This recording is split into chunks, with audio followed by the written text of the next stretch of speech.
महाकुंभ मेला, जिसे शुरू करने का श्रेय दिया जाता है 8वीं शताब्दी के वैदिक स्कॉलर, फिलोसोफर और अद्वैत वेदांत के टीचर आदि शंकराचार्य को, जिन्होंने कहीं ना कहीं कुंभ मेले की शुरुआत ही इस वजह से की थी ताकि हिंदू कम्युनिटीज की गैदरिंग पॉसिबल करवाई जा सके, ताकि इन हिंदू गैदरिंग्स के माध्यम से जब लोग इकट्ठा हो तो बहुत अच्छी तरीके से फिलोसॉफिकल डिस्कशंस हो सके, डिबेट्स हो सके, शास्त्रार्थ हो सके, जो आम आदमी है वो एक तरीके से डिस्कस कर सके अपने ही शास्त्रों की बातें, उनका अर्थ डिबेट्स कर सके हिंदू मॉनेस्ट्रीज के लोगों के साथ, ताकि लोगों में जागरूकता बढ़े। लेकिन आज इतने सालों बाद 21वीं शताब्दी में उसी कुंभ के मेले में उन्हीं आदि शंकराचार्य की टीचिंग्स, अद्वैत वेदांत को फैलाने वाले सबसे बड़े नाम युवाओं में, जो आज भारत के और पूरे विश्व के सबसे बड़े नाम हैं, आचार्य प्रशांत, जिनकी वजह से अद्वैत वेदांत कहीं ना कहीं दोबारा सुर्खियों में आया सोशल मीडिया में। सबसे ज्यादा खतरा एकदम शुरुआत में ही होता है। सबसे पहले क्या निकल पड़ा? हलाहल। और वो ऐसा गर्म था, दहक रहा था और उसमें से ऐसी धुआं, फ्यूम्स निकल रहे थे कि लगे कि पूरा जगत जो है वो जल जाएगा इससे। तो ये सब लेके भगे किसके पास? महादेव के पास भगे। अंत में कुंभ निकलता है। कुंभ माने पात्र, घड़ा। अब यही असली चीज थी, ये निकल पड़ा। उन्हीं की बुक्स का प्रचार कर रहे एक बुक स्टॉल में, जो कि एक अच्छे मन से लगाया गया था, बड़ी बेरहमी से तथाकथित धार्मिक लोगों के द्वारा हमला किया जाता है, बुक स्टॉल जलाया जाता है, 500 से भी अधिक अद्वैत वेदांत की ही किताबों को राख कर दिया जाता है। और बात बस यही नहीं रुकती है, उसी बुक स्टॉल के जो वॉलंटियर्स थे, जिनमें लड़कियां भी शामिल थी, उन्हें बड़ी बेरहमी से डंडों का इस्तेमाल करते हुए और कुर्सियों के एजेस का इस्तेमाल करते हुए मारा भी जाता है। तब तक मारा जाता है जब तक वो किसी तरीके से अपनी जान बचा के वहां से हट नहीं जाते। अब क्या थी ये पूरी घटना और क्यों आखिर भड़के कुछ नागा बाबा और अन्य साधु इस कदर कि उन्होंने आदि शंकराचार्य की टीचिंग्स को प्रचार करते हुए अद्वैत वेदांत की बुक्स को जलाने से पहले और जलाने के बाद उसमें हाथ सेकने से पहले एक बार भी नहीं सोचा? आइए जानते हैं इस पूरी घटना का वास्तविक सच आज के इस वीडियो में। 16 जनवरी 2025 कुंभ मेले की शुरुआत के एग्जैक्टली 3 दिनों के बाद अचानक से ट्विटर में एक ट्रेंड स्टार्ट हो जाता है, जहाँ पे आचार्य प्रशांत का नाम इंडिया ट्रेंडिंग लिस्ट में ट्रेंड करने लगता है, और जिसे देखने पे पता चलता है कि वहाँ भर भर के लोग उन्हें कुशब्द कह रहे हैं, गालियां दे रहे हैं, इस बात से भड़क के कि महाकुंभ में उनके स्टूडेंट्स के द्वारा लगाया गया जो बुक स्टॉल था, वहाँ पे कुछ भड़काऊ पोस्टर्स जो कि धर्म विरोधी थे, उनका प्रचार किया गया, जिस वजह से गुस्से में आके, आक्रोश में आके, उन पोस्टर्स को देख के वहाँ मौजूद कुछ नागा बाबा इतने भड़क गए कि उन्होंने 500 से भी ज्यादा अद्वैत वेदांत की किताबें जलाने से पहले 2 पल भी नहीं सोचा, और वहाँ मौजूद वॉलंटियर्स पे हमला करने से पहले, उन्हें डंडों और कुर्सियों के एजेस से मारने से पहले भी 2 मिनट भी नहीं सोचा। बल्कि हैरत की बात तो ये है कि जब उन बुक्स को जलाया गया तो रिकॉर्डिंग उन बुक्स की नहीं ली गई, उन बुक के कवर पेजेस की नहीं ली गई जिन्हें जलाया गया, नहीं, बल्कि रिकॉर्डिंग में दिखाया गया बस एक पोस्टर, और ये क्लेम किया गया कि उस पोस्टर में लिखी हुई बात से भड़क कर इस पूरे हादसे को अंजाम दिया उन लोगों ने, और बस उस पोस्टर की ही रिकॉर्डिंग ली गई और किसी भी चीज की रिकॉर्डिंग नहीं ली गई। ये पूरा बवाल जिस पोस्टर पे आधारित है, अब उस पोस्टर की बात करते हैं कि आखिर ऐसा लिखा क्या था उस पोस्टर में। तो उसके लिए ज्यादा रिसर्च करने की जरूरत नहीं है। ये लोग जो गालियां दे रहे हैं, उन्होंने खुद ट्वीट करके बताया कि पोस्टर में क्या लिखा हुआ है, हाईलाइट करके कि देखिए यही पोस्टर है और यही उसकी लाइन है जिसपे हम भड़के, और अगर आप कंफ्यूज्ड हैं तो हम आपके सामने दिखा देते हैं। भड़के तो हम बस पोस्टर पे ही थे, बुक्स तो ऐसे ही जला दिया, लेकिन पोस्टर नहीं जलाया, रिकॉर्डिंग जो लेनी थी। तो उस पोस्टर में लिखा हुआ था कि कुंभ अंधविश्वास है। दरअसल और भी चीजें लिखी हुई थी, लेकिन जिस बात पे सब लोग भड़के थे वो लाइन, शुरुआती लाइन थी पोस्टर की, जिसमें लिखा हुआ था कि कुंभ अंधविश्वास है, और नीचे आचार्य प्रशांत का नाम लिखा हुआ था। और ये लिखा हुआ था, ठीक है, ये कोई प्रिंटेड पोस्टर नहीं है। और पॉइंट टू बी नोटेड कि अगर आप उस पोस्टर को ध्यान से देखेंगे तो वो कोई सजा धजा पोस्टर, प्लान्ड पोस्टर नहीं लग रहा है कि भाई कुंभ के मेले में अगर कोई वॉलेंटियर है जो पोस्टर को लेके जाएगा लोगों पे प्रचार करने के लिए, तो वो एक अच्छी हैंडराइटिंग में लिखेगा, सजा सवार के लिखेगा, एक पोस्टर की तरह बना के लिखेगा और फिर प्रचार करेगा। नहीं, लेकिन इस पोस्टर को अगर आप ध्यान से देखें तो इसकी हैंडराइटिंग भी काफी जल्दी जल्दी लिखी हुई है कि जैसे मानो कोई जल्दी थी लिखने की लिख दी बस। और पोस्टर हाथ में भी किसके पाया गया? उन्हीं लोगों के हाथ में पाया गया जो भड़के और जिन्होंने वीडियो रिकॉर्डिंग की। वाह,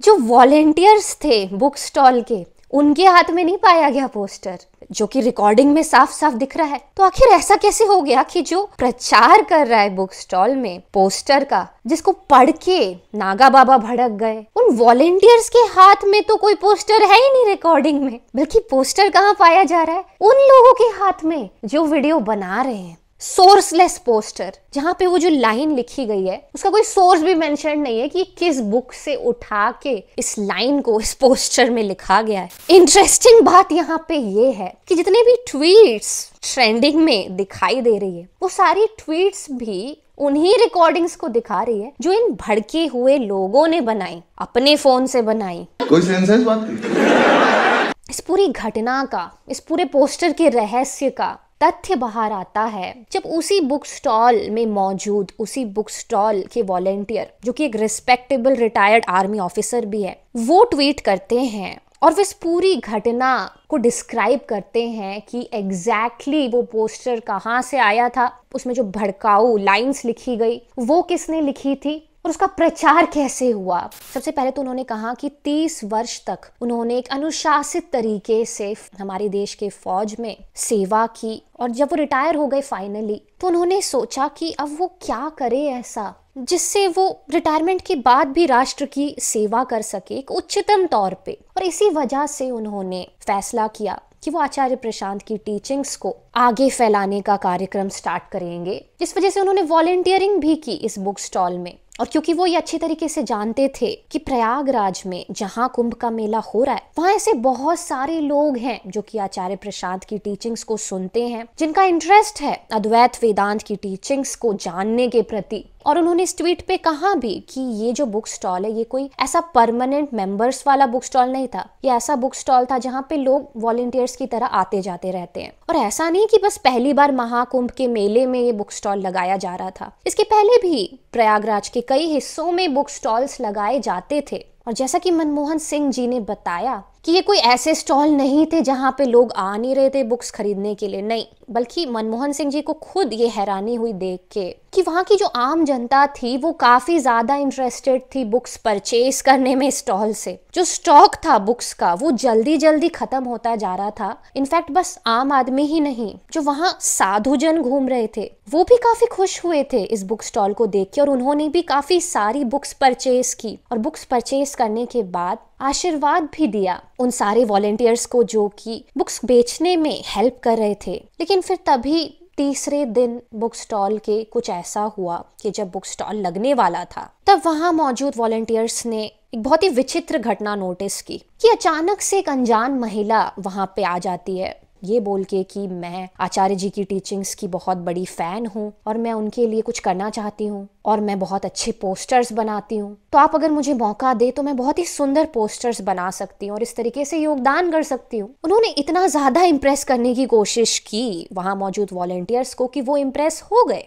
उन्होंने सोचा कि चलो ठीक है, अगर ये अच्छा पोस्टर बनाती है तो क्यों ना इन्हें पोस्टर बनाने दिया जाए। और जैसा कि मनमोहन सिंह जी आगे अपने ट्वीट में लिखते हैं कि फिर अचानक से वहां मौजूद वॉलेंटियर्स ने देखा कि वो महिला कुछ ऐसे पोस्टर्स बनाने लगी जिसमें शुरुआती लाइन ये लिखी थी कि कुंभ अंधविश्वास है। और इस पूरी बात से वहां के सारे जो वॉलेंटियर्स थे उन्होंने ऑब्जेक्शन भी उठाया कि भाई तुम जो ये बात लिख रही हो कि कुंभ अंधविश्वास है, नीचे आचार्य प्रशांत का नाम लिख के, ये बात तो आचार्य जी ने कभी बोली ही नहीं, तो तुम लिख कैसे रही हो ये। और इस पूरे इंसिडेंट के बाद वहां जितने भी वॉलेंटियर्स थे उनकी टीम ने इस पोस्टर को रिजेक्ट भी कर दिया और कुछ दूसरे पोस्टर्स को चुना गया जो कि अद्वैत वेदांत की टीचिंग्स को दर्शाते थे, जिनमें कुछ ऐसा नहीं लिखा था कि किसी को भड़काया जा सके। क्योंकि ऑब्वियसली इतना सेंस किसी भी इंसान में होता है कि अगर वो महाकुंभ जैसी जगह में खुद जा रहा है बुक स्टॉल लगाने तो वो उसी जगह पे जहां वो बुक स्टॉल लगाने जा रहा है उसको अंधविश्वास क्यों बोलेगा? बट एनीवेज, अब सारे वॉलंटियर्स जो थे वो तैयार थे, वो पोस्टर तो रिजेक्ट कर दिया गया था और वो महिला भी अचानक से फिर पोस्टर के रिजेक्ट करने के बाद गायब हो जाती है। फिर जब अगला दिन आता है 16 जनवरी का, जब ये हादसा होता है, तब तो और विचित्र घटनाएं देखने को मिलती है। वहां मौजूद वॉलंटियर्स ने बताया कि सब कुछ सही चल रहा था, सारे वॉलंटियर्स लोगों को बुक्स बांटने में व्यस्त थे और लोग भी बहुत खुशी से बुक्स खरीद रहे थे, किसी को कोई दिक्कत नहीं थी। तभी अचानक से एक आदमी बुक स्टॉल में आता है और जहां बुक स्टॉल की पोस्टर्स का कलेक्शन रखा हुआ था वहां हाथ देकर एक पोस्टर निकालता है, और जो पोस्टर निकालता है वो बड़े रहस्यमय तरीके से वही पोस्टर था जो कि एक दिन पहले रिजेक्ट कर दिया गया था सारे वॉलंटियर्स के द्वारा, जो कि वहां पे अवेलेबल होना ही नहीं चाहिए था। लेकिन फिर भी वो पोस्टर वहां अचानक से आ जाता है और उस पोस्टर में लिखी हुई हैंडराइटिंग भी बहुत टेढ़ी मेढ़ी होती है, बाकी पोस्टर्स की तरह नहीं होती जो कि वॉलंटियर्स ने बनाई थी, जिसमें हैंडराइटिंग काफी सुंदर भी थी। और फिर अचानक से वो आदमी वो पोस्टर लेके भागता है एक ग्रुप की तरफ जहां पे 8 से 10 लोग ऑलरेडी मौजूद थे और उस आदमी को जानते थे। अब अचानक से वो जो आदमी है वो उस पोस्टर का प्रचार करना शुरू कर देता है, वहां मौजूद सारे लोगों को जा जाके वो पोस्टर दिखाना शुरू कर देता है और बोलने लगता है कि देखो यहाँ क्या लिखा हुआ है कि कुंभ अंधविश्वास है, कुंभ अंधविश्वास है। और वहीं से एक यंग नागा बाबा गुजर रहे थे, तो वो जाके वो नागा बाबा को भी पकड़ लेता है वो आदमी, और उसके साथ वो जो 8 से 10 लोग और आए हुए थे वो भी आके उस नागा बाबा को पकड़ लेते हैं। और पता नहीं उनमें क्या बात होती है, तो वो पोस्टर देख के नागा बाबा बिल्कुल भड़क जाते हैं, इतने भड़क जाते हैं कि वो फिर उन्हीं 8-10 लोगों के साथ मिलकर वहां मौजूद वॉलंटियर्स को भला बुरा बोलने लगते हैं कि भाई ये तुम क्या प्रचार कर रहे हो। लेकिन वो कम से कम बोल ही रहे थे, ठीक है। ट्वीट में अगर आप देखेंगे मनमोहन सिंह जी के, तो वो साफ साफ ये बात कहते हैं कि उन्होंने जलाने की कोशिश नहीं की थी। नागा बाबा जो है वो बस भड़के थे और वो अपशब्द कह रहे थे, लेकिन उन्होंने जलाने की कोशिश नहीं की थी तब तक बुक स्टॉल को, बस वो अपशब्द कह रहे थे। लेकिन तभी अचानक वीडियो रिकॉर्डिंग भी ऑन हो जाती है और वो जो 8 से 10 लोग हैं उनमें से ही एक आदमी माचिस देता है नागा बाबा को और ये उकसाते हुए बोलता है कि ये लीजिए माचिस, इसको जला दीजिए, ये लीजिए माचिस, इसको जला दीजिए। जो बात रिकॉर्डिंग से भी साबित हो रही है कि नागा बाबा खुद नहीं जला रहे थे पहले, बल्कि वो जो 8 से 10 लोग थे जो भड़काने की कोशिश कर रहे थे वो माचिस देते हैं जलाने के लिए। उल्टा जो आम जनता है उन 8 से 10 लोगों के और नागा बाबा के अलावा जो आसपास खड़ी हुई थी वो तो रोकने की भी कोशिश करती है कि ये क्या कर रहे हो तुम, ऐसा मत करो। काफी लोग सामने आते हैं आम आदमियों में से, लेकिन नहीं, उन आम आदमियों पे भी ये 8 से 10 लोग हमला करते हैं डंडों से। और उसके बाद फिर क्या होता है ये आप जानते हैं, वो तो ट्विटर में ट्रेंड हो रहा है। और आगे मनमोहन सिंह जी अपने ट्वीट में उन बुक्स के नाम भी बताते हैं कि कौन सी बुक्स थी वो जिन्हें जलाया गया। सारी बुक्स के नाम तो आपको स्क्रीन में दिख रहे होंगे, जैसे उसमें थी भगवत गीता भाष्य खुद, आत्मज्ञान, राम निरंजन न्यारा रे, शिवोहम, हे राम, कठ उपनिषद। और ये वही बुक्स हैं जिन्हें जलाते वक्त ये जो लोग हैं वो जय श्री राम के नारे लगा रहे थे। मतलब हद हो गई, आप राम निरंजन न्यारा रे और हे राम, जिसमें राम जी खुद बने हुए कवर में, उसी बुक को जला रहे हैं बिना उस कवर को देखे हुए कि उसी में राम जी बने हुए हैं। और नारे किस बात के लगा रहे हैं? जय श्री राम के। गजब बेइज्जती है। तो ये था पूरा इंसिडेंट दोस्तों, जिससे सुन के आप समझ ही गए होंगे कि कुछ ऐसा तबका है हमारे देश में लोगों का जो बस नफरत फैलाना चाहते हैं। उन्हें ना राम से कोई मतलब है, ना कृष्ण से, ना आदि शंकराचार्य से, क्योंकि उन्हें बस मतलब है किसी भी तरीके से ट्विटर ट्रेंड सेट करके नफरत फैलाने से। इसलिए वो चुन के ऐसी हरकतें करते हैं ताकि जो ऐसे बचे कुचे सोर्सेज भी है ना अभी 21वीं सदी में, जो कि धर्म का वास्तविक अर्थ लोगों के सामने लाने की कोशिश कर रहे हैं, प्रैक्टिकल तरीके से युवा तक पहुंचाने की कोशिश कर रहे हैं, ताकि युवा अंधविश्वासी ना बन के बस अपने धर्म में विश्वास करना सीख सके, जागरूक विश्वास, ना कि अंधविश्वास। तो वो लोग ऐसा होने नहीं देना चाहते, क्योंकि फिर तो नफरत मिट जाएगी ना, फुटेज कैसे मिलेगी फिर। ये हादसा तो कहीं भी हो सकता है और किसी भी बुक के साथ हो सकता है कि किसी और संस्था के किसी बुक के साथ हो जाए, क्योंकि जो नफरत फैलाना चाहता है वो तो हर तरह के अच्छे बुक्स को रोकेगा ना, वो किसी एक पर्टिकुलर बुक पे टारगेट नहीं करेगा। और वो अटैक वो कहीं भी कर सकता है, पूरे वर्ल्ड वाइड कहीं भी कर सकता है। उसके लिए किसी एक पर्टिकुलर स्थान को ब्लेम नहीं किया जा सकता कि यहाँ पे बुक स्टॉल लगाया गया है इस वजह से यह हादसा हुआ है, या इस संस्था ने बुक स्टॉल लगाया इस वजह से यह हादसा हुआ है। नहीं, जो नफरत फैलाने वाले हैं वो तो हर उस इंसान को टारगेट करेंगे जो शांति के पक्ष में है, सत्य के पक्ष में है, अमन के पक्ष में है। तो इसीलिए जनता का भी जागरूक होना बहुत जरूरी है कि ऐसे ट्वीट्स से जब भी उनका सामना हो तो वो गहराई से पूरे विषय के बारे में जाने और फिर भड़के, क्योंकि अगर वो गलत इंसान में भड़के ना तो वो खुद ही नफरत फैलाने का काम करेंगे, शांति फैलाने का नहीं, सत्य फैलाने का नहीं। और फिर आप कितना भी जय श्री राम क्यों ना बोल लीजिए, जय श्री कृष्ण क्यों ना बोल लीजिए, अपने द्वारा किए हुए पाप को नहीं काट पाएंगे आप, जो आपसे हो जाएगा अगर आपने नफरत फैलाई तो। इसीलिए शांति और सत्य का ही साथ दें, यही मेरा मैसेज होगा। बाकी आप क्या सोचते हैं इस पूरे मुद्दे के बारे में कमेंट सेक्शन में मुझे जरूर बताइएगा।